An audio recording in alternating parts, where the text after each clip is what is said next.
Not sponsored, by the way. Obviously not sponsored.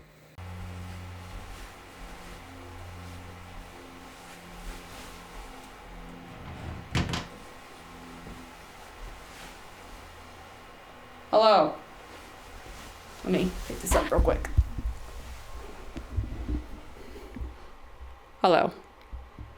My name's Emily, and I'm here to show you a presentation I made a year ago about dams, specifically hydropower dams that generate electricity, of course. The audio might be rough on this one just because I need to hold it. And I got a projector, and it might go back. I might send it back because this is the clearest I can get it. It's not worth it. Anyways, let me go do that. Let me show you. This is a presentation I made a year ago, like I mentioned, about hydropower dams. That one might not even be a hydropower dam, by the way. I just really like the picture. So, a year ago, I took a class in environmental science. The one thing that's interesting about that class is it's able to, one, show you that there is beautiful technology being made and used in our world to show that we still have a chance in terms of not dying by climate change in our lifetimes. On the other hand, this class also just shows you that humans will be humans. And as the great Mitski once said, hold on, it's something having to do with Venus. Hold on. My God, I'm so lonely. So I open the window to hear sounds of people, to hear sounds of people. Venus, planet of love, was destroyed by global warming. Did its people want too much too? Did its people want too much? I love her. Let's start. For anyone you might not even be able to read this. I didn't realize that. Anyways, it says, what are dams? For anyone who doesn't know, it's a dam is a man-made structure built across water, like a river or a stream, to hold back water. Just think of beavers and you'll be like, oh, all right.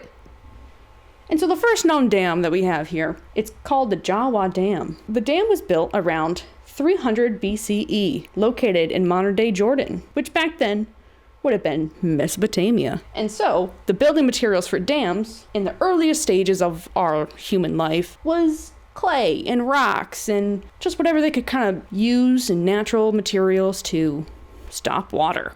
But now, with technology having advanced, we in current day just use concrete. So dams have multiple purposes. And so obviously, like I mentioned before, to hold back water. It can also create reservoirs.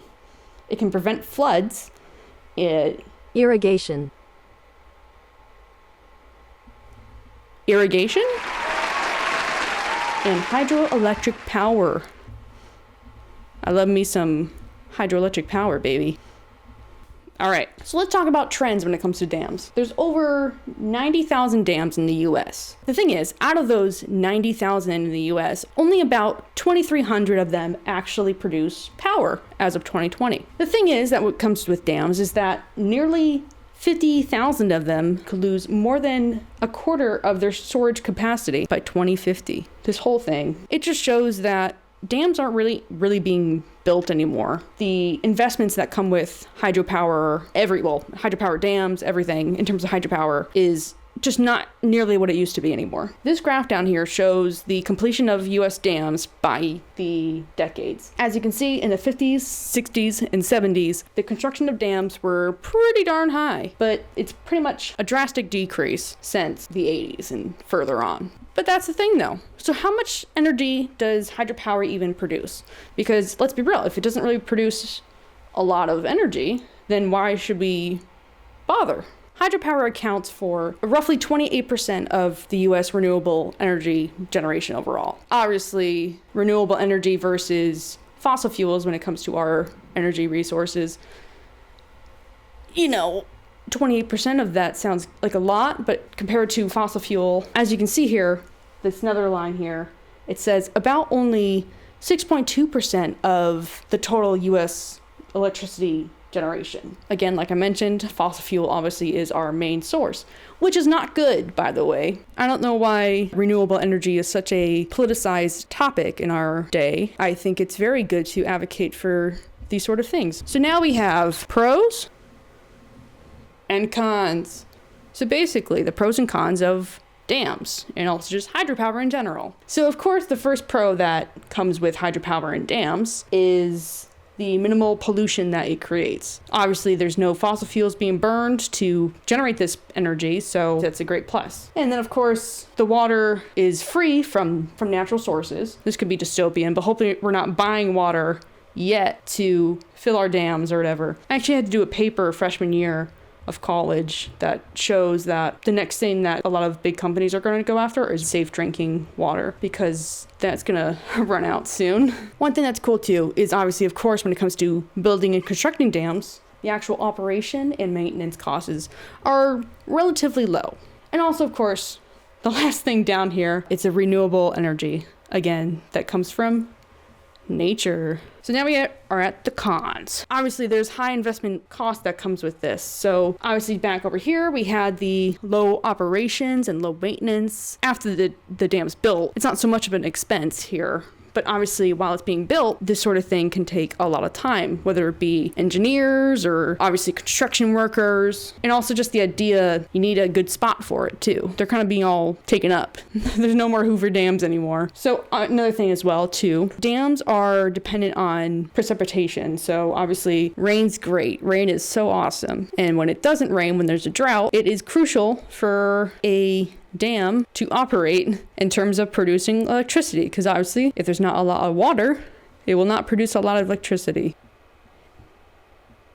Another thing too, when it comes to building and constructing a dam and just having the dam there, it can change habitats for wildlife. It could displace locals, the loss of fish. I don't know if you've ever seen those little ladders. Maybe I'll put a clip like right here. I forget what they're called. They're like little like dam ladders, and like the fish just like kind of flop down them or flop up them to make sure they don't die from the blades. And so yeah, having a dam in place of where there was not a dam will really disrupt a lot of fish habitat, which again is a no-no. That's not great. Oh, I already mentioned droughts down here. Sorry. I haven't looked at this in like a year. And then also change in reservoir and stream water quality. I need to tell you about the basics of hydropower. So basically, hydropower uses elevation differences to cause water to flow down. Here, let me show you. It causes water to flow down into this little turbine here. And basically, the force of that causes the thing to spin. And so, with that thing spinning, it means that there's energy to be had there. It's basically turning kinetic energy into mechanical energy. So the kinetic obviously is the gravity taking the water, I was gonna say flushing, but that feels weird, rushing the water down this little thing here. And with that, it turns the turbine, and then that is the mechanical energy. And so up here, as you can see, there is a generator here that uses that mechanical energy to generate power for us. And so yeah, so then, let me look, hold on, let me get up. Hold on, wait.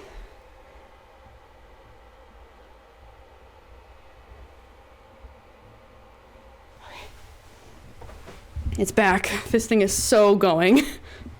I'm so done with this thing. This is for a fun bit, and it was a quite expensive thing for me personally, and it's not performing to my standards. Anyway, so this was, if you can see here, because I will block it if I go there. This is the little fishway. So basically, the fish kind of come down here and they flop down, either go into the main stream here. So yeah, that's the fishway. And then obviously this is a dam that blocks all the water. And then there's a little thing here.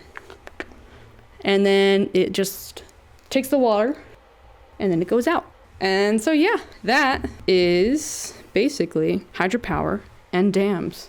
Okay, so there is a video, but I'm not going to play it, obviously, because this is the video. There's different types of dams, and I'm going to tell you how they work. So the first one is impoundment. So basically it just stores water in reservoirs with dams. So for example here, just think Hoover Dam. I actually think that'd be kind of cool to go to. Personally, I've never been. If you like Fallout New Vegas, then you've gone, but you know, in person I'd like to go. So then there's diversion. It channels a portion of a river and sends it through a turbine and generator system, like the one I mentioned on the last slide. And this one doesn't usually require a large dam, obviously, just because you don't need it to hold back anything. This one down here is a pumped storage system dam thing. Just think of it like a battery. So imagine there's a giant thing of water. In the day, people need a lot of energy to do their things or whatever. And so during the day, we'll let out the water to let it generate energy. And then we'll just suck it back in at nighttime when everyone's asleep and they don't need the energy. Oh shit, okay. That's actually it. I thought there was like maybe one other slide, but there's not. But these are my sources and I'm sorry that you can't see them. The oldest one is from 2021, so it's not like it's super outdated. The newest one I think is from actually last year. So yeah, that is my video on hydropower dams. If you liked the video, thank you. Yeah, I hope you look at other... Oh god, this looks weird. Anyways, thank you for watching this video. It's a weird one, but you know what? I kind of want it to be a little chaotic and weird because I want that. And so thank you again for watching this video and maybe learning something about dams or having a tiny bit more of appreciation of dams and maybe renewable energy to some degree. Overall, I had fun doing this and I hope you did too. I hope you had fun watching this. So thank you again for watching this video and I hope to see you in another video, maybe.